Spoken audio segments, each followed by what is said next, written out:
¿Saben de dónde viene? ¿Alguien me podría decir aquí en esta sala de dónde viene el concepto de neoliberalismo? ¿Alguien sabe? Bueno, de partida muchas gracias por la invitación y me alegra ver a tantos jóvenes presentes. Espero que hayan venido voluntariamente, no porque el profesor los obligó. De lo contrario, esto sería una pérdida de tiempo o algo parecido a eso. Y yo voy a hablar de un tema que hoy día está súper de moda, que hoy día se discute en todos lados, especialmente ahora a raíz del cambio de gabinete y a raíz de todo lo que ha sucedido en el último año, desde que entró el nuevo gobierno en Chile, y que tiene que ver con el mito del neoliberalismo chileno. Ustedes muy bien saben que se está tratando de cambiar el sistema, ¿no es cierto? El gobierno que entró ahora dice que este es un sistema neoliberal muy injusto, muy malo, y que hay que cambiarlo de raíz, porque es fundamentalmente inmoral, esa es la razón.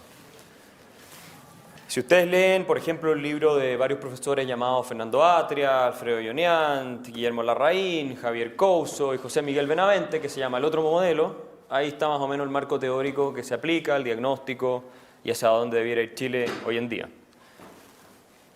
¿Por qué yo llamé esta charla el mito del neoliberalismo chileno?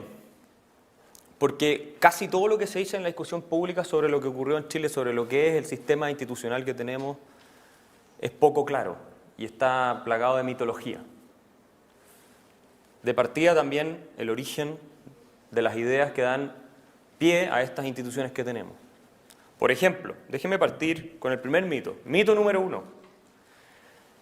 Las ideas que se instauraron en Chile son neoliberales. ¿Ustedes saben lo que es el neoliberalismo? ¿Saben de dónde viene? ¿Alguien me podría decir aquí en esta sala de dónde viene el concepto de neoliberalismo? ¿Alguien sabe? Todo el mundo lo oye permanentemente y probablemente ustedes lo usan incluso en sus discusiones. Y obviamente tiene una connotación muy negativa, ¿no es cierto? Ricardo López Murphy, que fue exministro de Economía en Argentina, dice, porque esta connotación negativa es en toda América Latina, que cuando sus nietos se portan mal, dice, voy a llamar a los neoliberales si no te portas bien. Porque ya es como ya lo peor de lo peor el neoliberalismo, como ya el sumum de todos los males habido y por haber. Déjenme decirles que el concepto neoliberalismo lo acuñó un alemán que se llamaba Alexander Rostow en la década del 30. Y él se refería, y este hombre venía del socialismo, el economista y él, alejándose de las ideas socialistas, porque obviamente se da cuenta de que no llevan a buen puerto, se acerca a un liberalismo y lo que él busca en realidad es una alternativa entre el socialismo y el capitalismo a la Adam Smith, que él tampoco compartía plenamente. Entonces plantea un camino intermedio que para la época era algo sumamente osado, porque esta era la época en que predominaba el socialismo, el comunismo, el fascismo y todas estas cosas. O sea, el tipo en el contexto de la época era un defensor de la libertad, digámoslo así.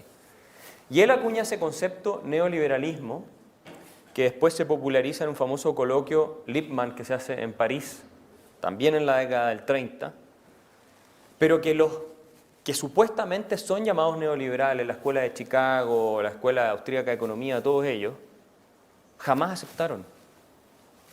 O sea, ni Friedman, ni Hayek, ni todos esos pensadores se definieron a sí mismos como neoliberales.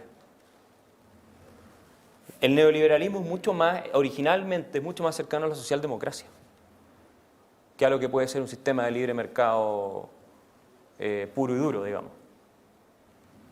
¿Me entienden? Entonces, lo primero que hay que decir es que el neoliberalismo, si nos vamos al origen histórico del concepto, no tiene que ver con, como se suele plantear caricaturescamente, eliminar el Estado, prácticamente, que el Estado no haga nada. De hecho, hoy día, si ustedes van a Alemania, el concepto de neoliberalismo en alemán lo que significa es economía social de mercado. Eso es lo que significa el concepto de neoliberalismo en alemán. Economía social de mercado. Hubo, por supuesto, después una distorsión grotesca en que este concepto se fue asociando, especialmente en América Latina, con las reformas económicas que ocurrieron en Chile, de partida, bajo el régimen militar. ¿Verdad? Ese se supone que es el origen práctico o la implementación de la teoría supuestamente neoliberal que venía de la escuela de Chicago.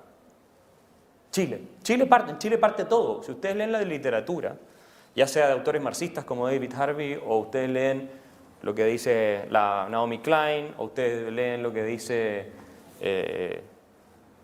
digamos, diversos autores, incluido Premio Nobel de Economía Gary Becker o Paul Krugman, todos tienen reflexiones en este sentido. Neil Ferguson, el profesor de Harvard. En Chile partió las reformas económicas libertarias que después supuestamente fueron de inspiración para Margaret Thatcher en Inglaterra y Ronald Reagan en Estados Unidos, y ese sería, en cierto sentido, el principio del fin del socialismo en el mundo. Eso lo dicen autores de las mejores universidades del mundo, no lo estoy diciendo yo.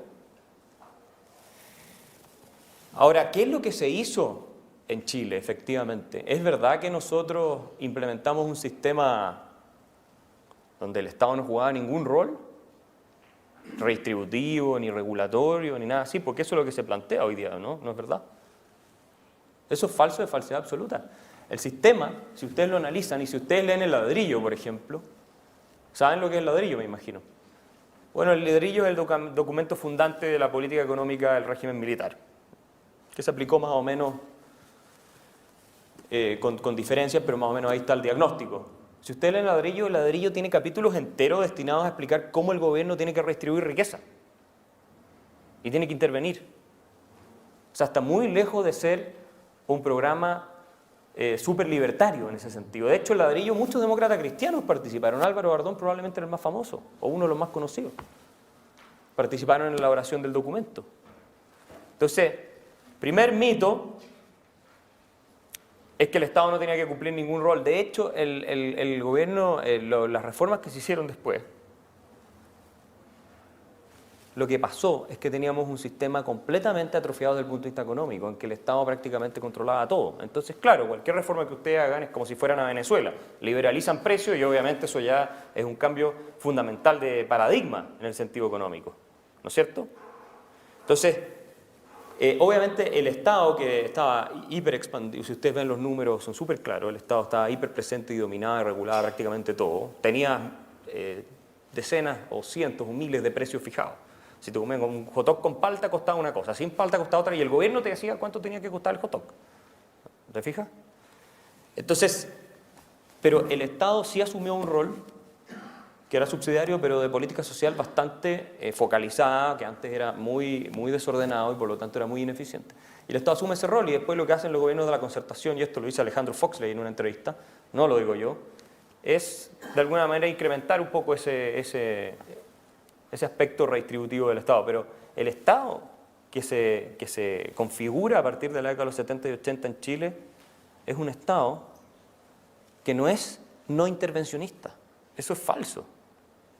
Es un Estado mucho menos intervencionista de lo que existió antes. Es un Estado que respeta el derecho de propiedad, todo eso sí. Pero no es un Estado que no le asigne una función a la redistribución en materia de salud, educación, vivienda y todo lo demás. Eso no es verdad.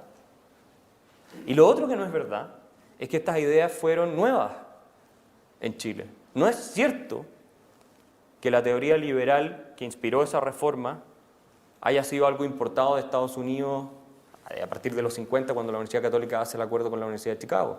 No es verdad eso.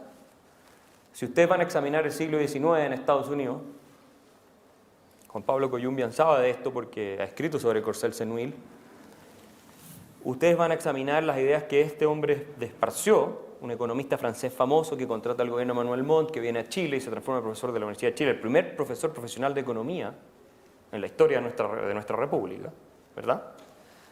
Y también del Instituto Nacional, y asesor del Ministerio de Hacienda, además. Si ustedes leen lo que él escribía, era mucho más radical que lo que hicieron los Chicago Boys en Chile después. O sea, Courcelles-se-Nuil, hay un aula que se llama Courcelles-se-Nuil en la Universidad de Chile, por si acaso, pueden ir a verla. Courcelles-se-Nuil era un liberal radical, mucho más radical, en muchos sentidos, que lo que después se vino a instaurar en la década de los 70 y 80. O sea, Courcelles-se-Nuil casi, te diría yo, no aceptaba la redistribución del Estado, prácticamente para nada. Y creía en la banca libre, no podía haber banca central y un montón de cosas por el estilo. Entonces tampoco es verdad, y sus ideas fueron hegemónicas en Chile, o muy influyentes, por decirlo de otra manera, durante casi medio siglo. Muy influyentes. En la clase política, en el mundo intelectual, etcétera, sus discípulos. Entonces, no es verdad que estas ideas sean nuevas y que las hayan importado los Chicago después de que la CIA conspiró con los profesores de la Universidad de Chicago para darle un golpe de Estado a Salvador Allende y probar estas teorías en Chile como si Chile fuera un laboratorio. Eso es absurdo. Es lo que se lee en la literatura, en muchos libros, pero eso es absurdo. Entonces, ese es un segundo mito. Un tercer mito tiene que ver con la idea de que en los 70 y 80 lo único que le importaba a los famosos Chicago Boys, me imagino que ustedes saben de quién estoy hablando cuando hablo de los Chicago Boys. Bueno, los reformadores que habían estudiado en la escuela de Chicago y volvieron a Chile a hacer estas reformas, que a ellos lo único que les importaba era la libertad económica y que el resto les daba lo mismo. No les importaba la democracia, no les importaban los derechos humanos, no les importaba nada de todo eso. Eso es falso. No cabe la menor duda de que el régimen autoritario, o la dictadura, si ustedes quieren, fue un marco que fue más fácil para implementar las reformas que tal vez lo que hubiera sido un régimen democrático. ¿Ya? Porque obviamente no tienes que preguntarle nada a nadie, tú llegas y haces la reforma. A pesar de que dentro del mismo régimen había una resistencia muy grande, como sabemos hoy día. Pero hay evidencia, hay carta, yo siempre me gusta ir a los documentos y a la evidencia histórica, porque estas cosas son, si no, son pura teoría y opiniones subjetivas de cada uno. Hay cartas del embajador de Estados Unidos en la época, en que él da cuenta de cómo varios de estos reformadores efectivamente tuvieron problemas dentro del régimen por defender la libertad de expresión, por condenar ciertos crímenes que se cometían, etc.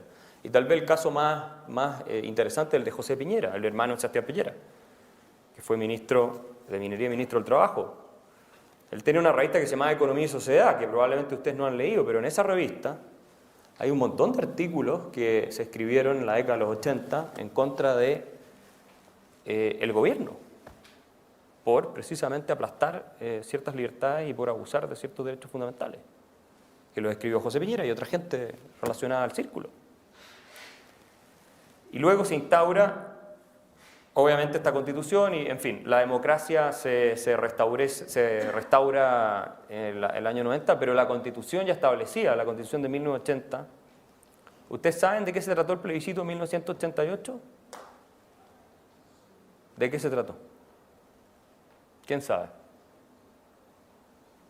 En el 88 era como para elegir si la Junta seguía 8 años más o no, y aparte, la continuidad de la Junta de Gobierno. No era eso. Se aparte incluía un paquete de reformas constitucionales. En general, el principio del tema del año 88 era que la democracia se reintroducía sí o sí. La democracia volvía sí o sí. La Constitución de 1980 fijó el retorno a la democracia. El plebiscito tenía que ver con si Pinochet seguía de presidente de la República, con parlamento elegido y todo lo demás. Eso era. No era si la dictadura seguía o no seguía. La democracia está listo, chao. Si ustedes leen entrevistas de Ricardo Lagos de mediados de los 80 y Clodomiro Almeida, ellos mismos reconocen en esa década, están ahí los documentos, que están convencidos de que el régimen militar va a entregar el poder de vuelta a la democracia, que no van a poder hacerse los lesos con la Constitución que ellos mismos hicieron. Y esto es importante decirlo porque, más allá de todo el tema de los derechos humanos, que es un desastre y que eso merece toda la condena del mundo, pero más allá de eso, desde el origen, en los reformadores que estuvieron vinculados a todo este proceso, hubo la convicción de que el tema del gobierno del régimen militar iba a ser transicional, que no iba a ser algo para siempre. Si ustedes leen los documentos, históricamente está ahí. Hay un profesor que se llama Robert Barro, no el economista, otro, un jurista que escribió un libro que publicó la Universidad de Cambridge muy extenso sobre este tema y de cómo al final la institucionalidad misma que creó la Junta y la Constitución y todo terminó por bloquear cualquier intento de que se perpetuaran en el poder. Eso es lo que dice la evidencia de los estudios. Entonces, esto no es una justificación de lo que pasó, nada. Yo estoy simplemente haciendo una descripción que puede ser discutida tal vez con evidencia que pruebe otra cosa, ¿se fijan? y probablemente puede haber discusión y va a haber discusión. Pero es importante tener claro que esas ideas sobre las cuales se fundamenta el sistema que tenemos hoy eran ideas liberales en un sentido integral, en el sentido no solo de la libertad económica. Lo que pasa es que se entendía que si la libertad económica, la libertad de que ustedes puedan disponer de lo que es suyo, de que la inflación no sea un 1000% como era el año 73, se fijan de que no haya escasez de bienes básicos, la democracia no podía funcionar. ¿Quién cree que una democracia puede funcionar si la gente no encuentra bienes básicos para satisfacer sus necesidades? ¿Quién cree eso? ¿Quién cree que Venezuela es una democracia? ¿Quién conoce un solo caso en la historia en que la economía haya tenido un 1000% de inflación y haya habido escasez de productos básicos, incluso los que miran con cara de escéptico allá atrás? ¿Quién cree que una democracia puede funcionar así? ¿Quién conoce un solo autor en la teoría de la democracia que diga que una democracia puede funcionar así? ¿Alguien? No, pues. ¿Se imaginan ustedes el día de mañana cómo estaría funcionando la democracia chilena si usted fuera al supermercado y no encuentran papel higiénico, como pasa en Venezuela? Como pasaba el año 73. ¿Cómo funcionaría la democracia? No estoy haciendo un juicio de si estuvo bien el golpe o no, lo único que estoy diciendo es que así era, eso es indiscutible. Paul Sigmund, un profesor de la Universidad de Princeton, que no es de derecha, yo te diría que es más bien de centro izquierda incluso, escribió un famoso estudio sobre la caída del gobierno de la Unidad Popular, lo publicó hace muchos años. Y la razón principal, dice él, o una de las razones principales, centrales, fue precisamente la destrucción de la economía.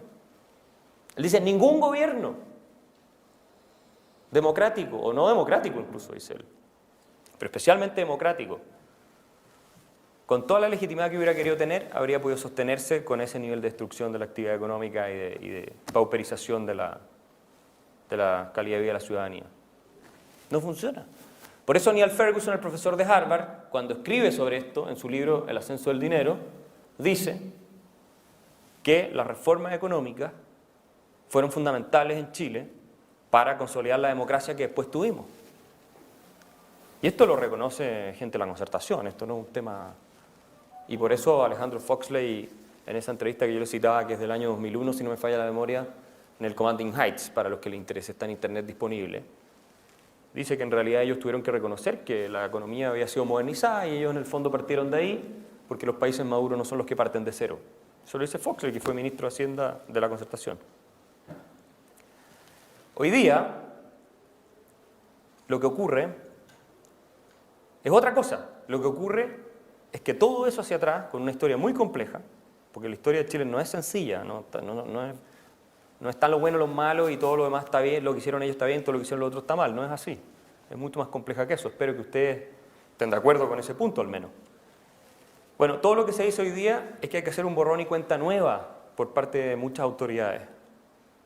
Hay que botarlo todo por la borda y los últimos 40 años que hicieron de Chile el país también más próspero de toda la historia de América Latina, no solo de la historia de Chile. La historia de América Latina nunca ha visto un país más próspero que es el Chile de hoy. Se los planteo así y los desafío a cualquiera de ustedes a buscar cualquier indicador que me refute esto. Nunca. Y nunca hemos tenido una mayor estabilidad democrática en nuestra historia que en los últimos 30 años, digamos, desde que retornó la democracia al poder. Argentina obviamente estuvo en un punto en que, comparado con otros países, fue muy desarrollado, pero ya vemos cómo están hoy.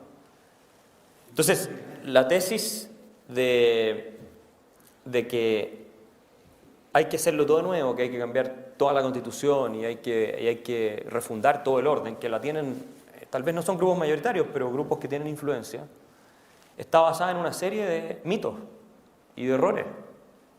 Y también creo yo, no es un misterio porque yo he dicho estas cosas en televisión, las he escrito en los diarios, en una ideología que es totalmente trasnochada.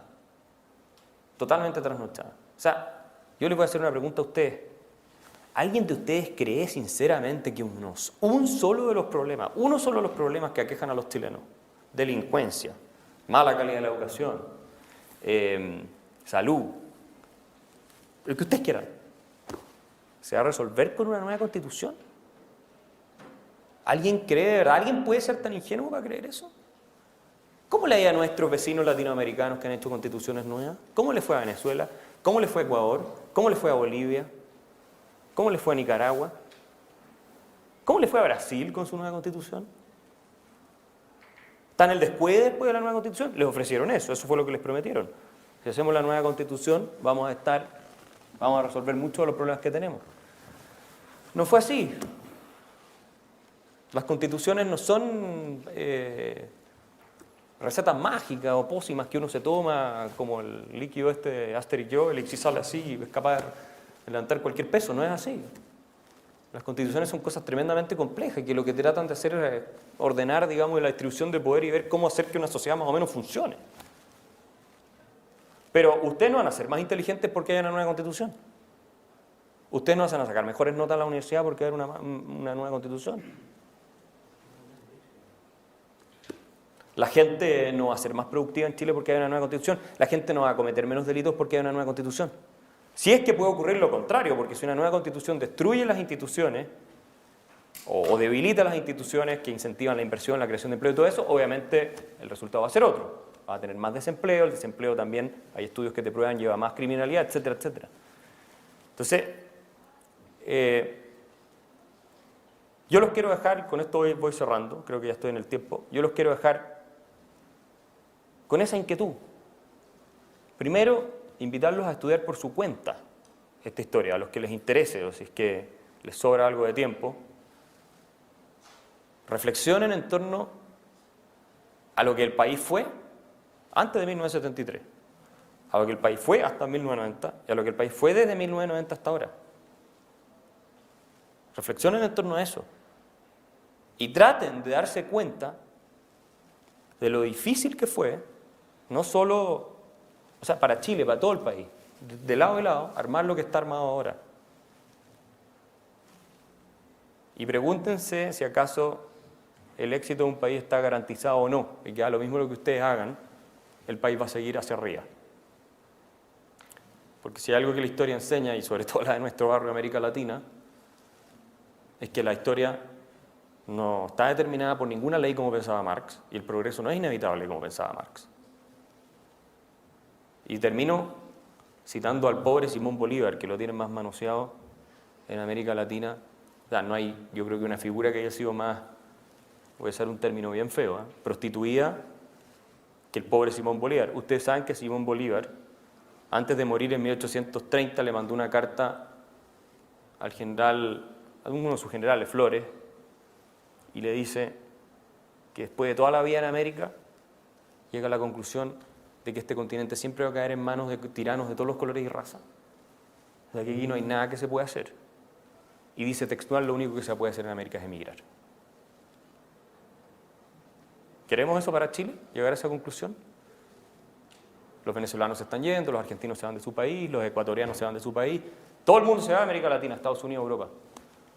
Muchos vienen para acá, a Chile. ¿Se han dado cuenta? La cantidad de gente colombiana, de todos lados que está. ¿Por qué será? No debe ser porque acá le está yendo peor que allá, que en sus propios países. Entonces, termino con esa nota de optimismo por un lado, de que podemos seguir por un camino productivo, pero también de cautela por el otro, en el sentido de que si no cuidamos lo que tenemos, los países son como los matrimonios. Si uno no los cuida, no funcionan solos. El éxito no está asegurado.